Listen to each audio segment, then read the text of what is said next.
We're in the midst of a huge transformation where our peers, communities, and workplaces are all really melding into one. Welcome to Reimagining Company Culture. My name is Christina Giordano, she, her, and hers, and I am the Senior Partnerships Manager here at AllVoices.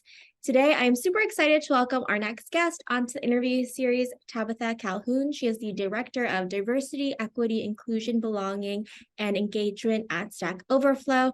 Tabitha, thank you so much for being here. If you want to start out by sharing a little bit about yourself for our listeners, including your pronouns, and do you remember how you answered the question when you were younger? What do you want to be when you grow up? Hi, Christina. Thank you so much for having me. I'm Tabitha Calhoun. My pronouns are she, her, and I am the Director of DEIB and Engagement at Stack. I am a Portlander, and I'm in Portland now, just surviving this January weather as we do. I have traveled all over. I used to live in the Bay Area. I'm super happy to be back here in my hometown in Portland with friends and family. And because it's where I grew up, it's a great time to kind of reflect back on all the things that formed me when I was younger. I wanted to be a Supreme Court justice. Love it. So setting those super realistic expectations for myself. That was just and then once I kind of gave up on that because I got like a B- on a test and I thought, oh my gosh, I'll never make it. Then I decided I was going to be a politician, which my parents said you'd be great at that. And then I pivoted to journalism as my final decision on my major for college. I love it. All of the different journeys and just opportunities for, it sounds like a common thread is leadership too, which is awesome. Fast forward to today. I want to kind of ask around, it's in the title of our interview series, company culture, belonging, diversity, inclusion, equity is all key pieces of that as well. And with all of the changes we're seeing happening on a daily, monthly basis to the workforce, so many folks are looking for a positive company culture to work in. When we're thinking about easiest ways to improve company culture, what are your thoughts on identifying and removing workplace issues as the easiest way to improve upon that? Why or why not? Yeah, so I think, post-COVID, I think the expectation employees have for their workplace has shifted, right? We're looking for more than just a place to work. And I think that, looking at data and understanding what the needs are of our employees, from the employer perspective is really critical. So we use a hyper data-driven approach to help us kind of focus on where those opportunity areas are and to be able to quickly build programs, initiatives that will bridge those gaps. And we're able to kind of remeasure. We typically look at our data on a quarterly basis to sort of verify our approach and make sure that what we're doing is actually having an impact. And then most importantly, making sure that we're communicating that out to employees, which is super important. Absolutely. Effective communication and listening and responding back, following up in constant communication is so important. We know it's something that is really helpful to understand clarity of goals, how folks are set up for success. And it is a really stressful time and continues to be as well. One study showed that 47% of employees reported their stress was higher than anything they'd previously experienced in their career, while only 37% agreed their organization really understood what they needed both in their personal lives and for their families. I'd love to ask, how are you thinking about showing up for the full lives of employees at Stack Overflow? Yeah. So to your, point about communication, we leverage AMAs. We have a pretty structured one-on-one expectation with our managers to make sure that we're getting that constant touch point. We have a fantastic benefits program that really focuses not just on the physical well-being, but everything else that's related to health and well-being. I think from my perspective, a huge part of that is shifting away from that sort of 8 to 9 hour working day block and really understanding what we can do to support employees getting the work done and the time that they're able to dedicate to their jobs. Since a lot of us are, I am working from home as we speak. Stack is a fully remote organization. So really factoring in people's lives outside of work, and allowing for that flexibility supported by those benefits programs that support our folks' physical as well as their mental well-being, super important.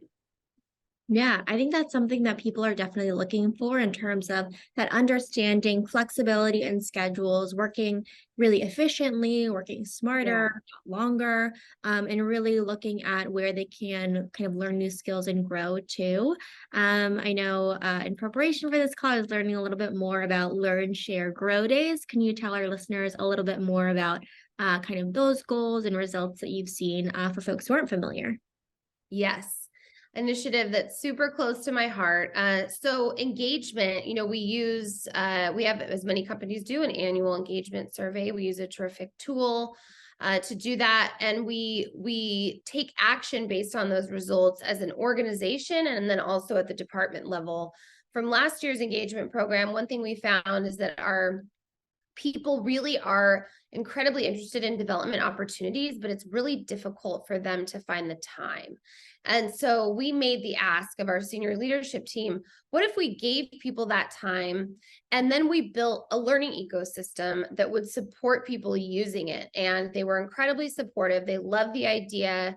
We're very lucky to have a amazing L&D, learning and development team, led by Susan Sarpa. And so they took off running. We built this program, Learn, Share, Grow Days. Learn, Share, Grow is one of our core values.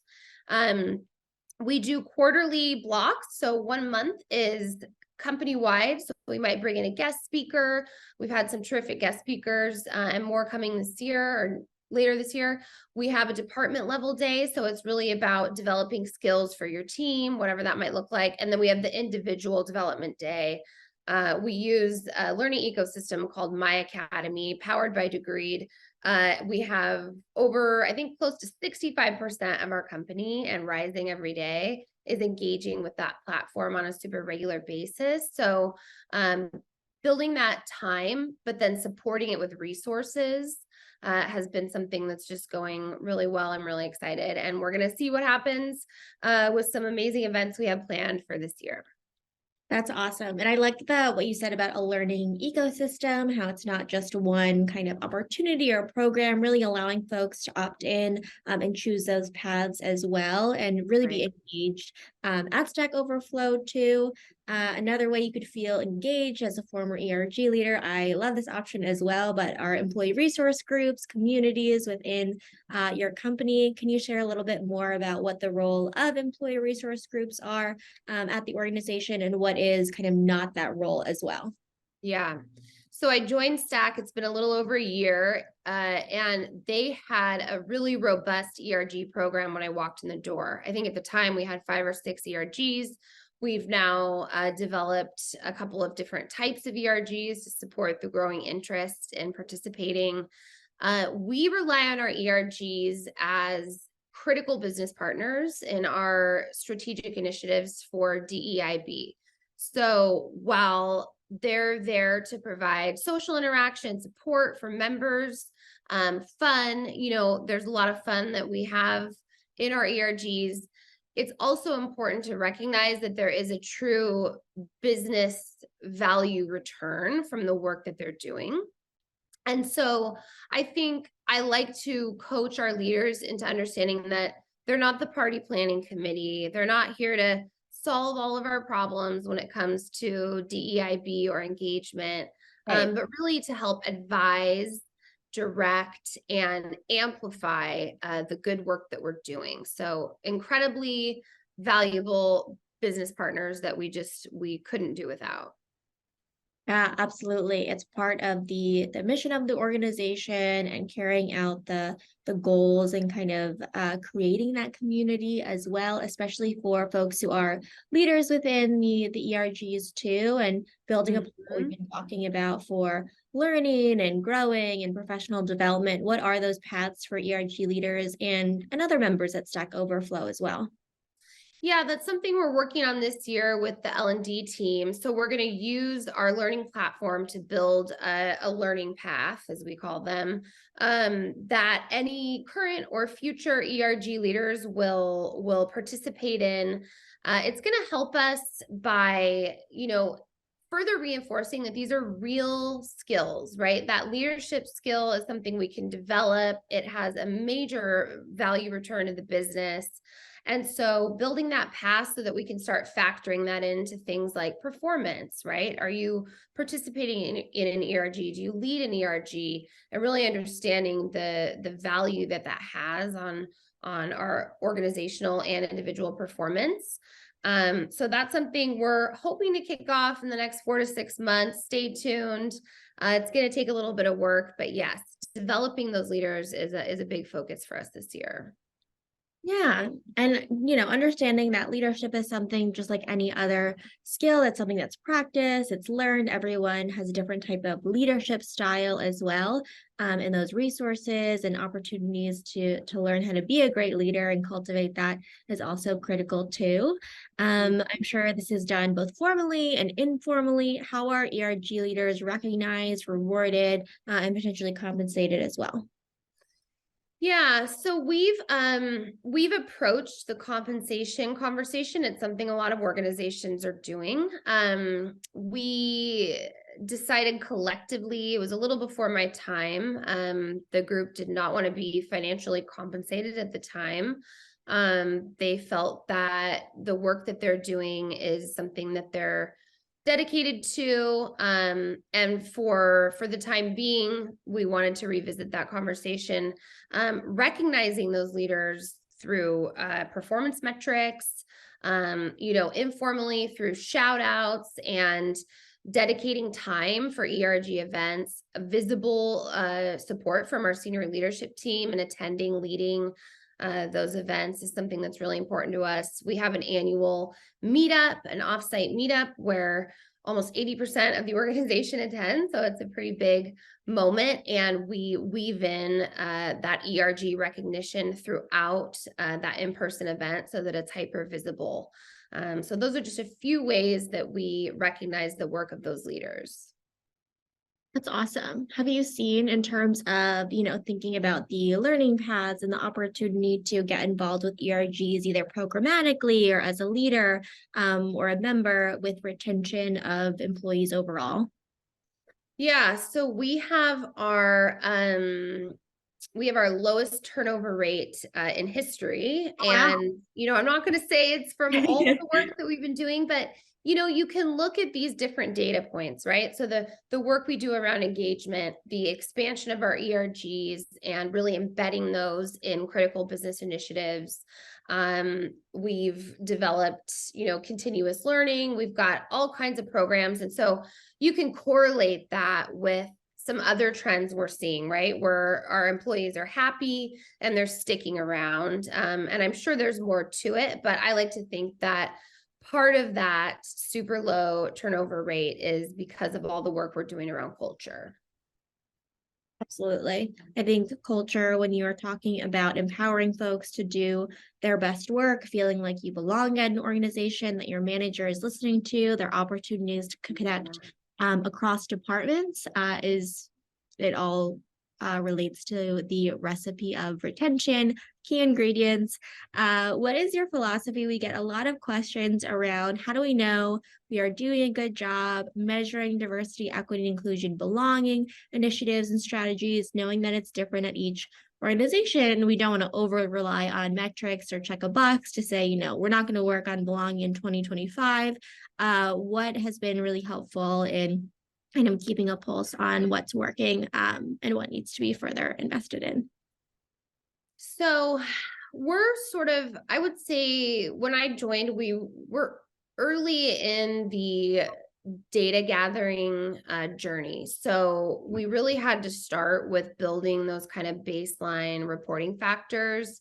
One thing we wanted to do is have a more dynamic way to understand the employee experience. Most organizations rely on an annual survey, which is fantastic. You get a lot of really good data out of that, but it doesn't allow you to move quickly if you have an inclusion gap somewhere in the organization. So we implemented a quarterly metric where we actually check in with folks using the Gartner Inclusion Index, which was put together by DEIB professionals, and it basically looks at inclusion mapped out across 7 key areas. So it's a super short way that we can check in on people, see how they're doing, and then more quickly respond to challenge or opportunity areas than if we were just waiting for that annual data. So that's kind of probably the biggest way that we measure that dynamically. Yeah, and asking and measuring dynamically more than once a year as well, understanding that people at different parts of their career, different parts of their experience with Stack Overflow too. I think when you're making data-driven decisions, when you're testing out new programs, even with the best of intentions, you're bound to make mistakes, and that's okay as long as you learn from them and take that moving forward. What are common mistakes you're seeing companies making in their DEI strategy, not necessarily internally, but out in the world? Well, it's an apropos question. It's clear that we're in, an economic shift, and Yeah. it's all over the news that these organizations that came out with big pledges, big promises in the last couple of years are now defunding those very programs that they really just kickstarted. Yeah. There's some really terrific organizations. Pull Up for Change is one that started keeping track of some of these promises companies were making, and now they're starting to report on those defunding activities. So I think that staying committed to the course and understanding that you will need resources and budget to be able to achieve those goals is really important. I also think that organizations tend to get into a habit of silver bullet thinking. So, DEIB is a very complex program to run and to report on, right? It's changing all the time. It's not evergreen. And so it's common to sort of get exhausted by how long it takes to see some of these initiatives pay off. And I see organizations looking for a quick fix or that one thing they can do where really it's just such a nuanced and complicated process. And so I think having someone to lead that, and then also building that conceptual clarity with your leadership team so that they understand what those key objectives are and how you're going to get there. And then finally, the most important thing is that we don't just talk about it. We don't just set goals. We set measurable outcomes that are attached to every single strategic initiative that we have. I think that's something even a small organization with a very new or smaller DEIB program, setting measurable outcomes. I tell people measurement plus reporting equals accountability. So you've got to have a measurable outcome and you've got to share that and how you're doing. And there you go. You've now built your organizational accountability for DEIB. I like that. Measurement plus reporting equals accountability. And essentially, don't take your foot off the gas and don't decommit to things that are really important. Be strategic. Think about those goals as a business, and diversity, equity, inclusion, and belonging is definitely complex, as you're talking about, and should be integrated throughout the entire company, and something that's understood by all leaders and all folks, why it's a priority for the team as well. Tabitha, I know I asked really specific questions about your journey to this work and all the things that you're doing at Stack Overflow, but is there anything that I didn't ask that you would like to share, or any key takeaways you hope listeners bring with them? Well, one thing I tell, this is like kind of more on the personal side, but I think it's there's a lot going on for all of us. And sometimes it can be so hard to see the forest through the trees. A lot of my friends will say, "Oh, I just feel like we've been waiting so long for change. And, um, when are things going to get better?" And I just reassure them that there are so many people behind the scenes working so hard. Our people partners, our engagement team, our leadership team, our ERGs, all of these people putting everything they can into it. And I think it's just comforting to let people know that we're here, we're working on this. We have a plan and we are making progress. And just knowing that, for the most part, everyone just wishes each other well and we're trying to support each other. So my friends find that very comforting. Hopefully others do as well. Yes, we are all in this together. There is progress to be made, still progress that's coming forward as well. So things to look forward to. Tabitha, thank you so much for being on Reimagining Company Culture this afternoon. Thank you so much, Christina. It was so nice to meet you. It was nice to meet you as well. And as a reminder for folks who are listening at AllVoices, we really believe in both employers and employees being seen, heard, and understood, and know it's a requirement for the business to really succeed overall. Have a great rest of your day, everyone.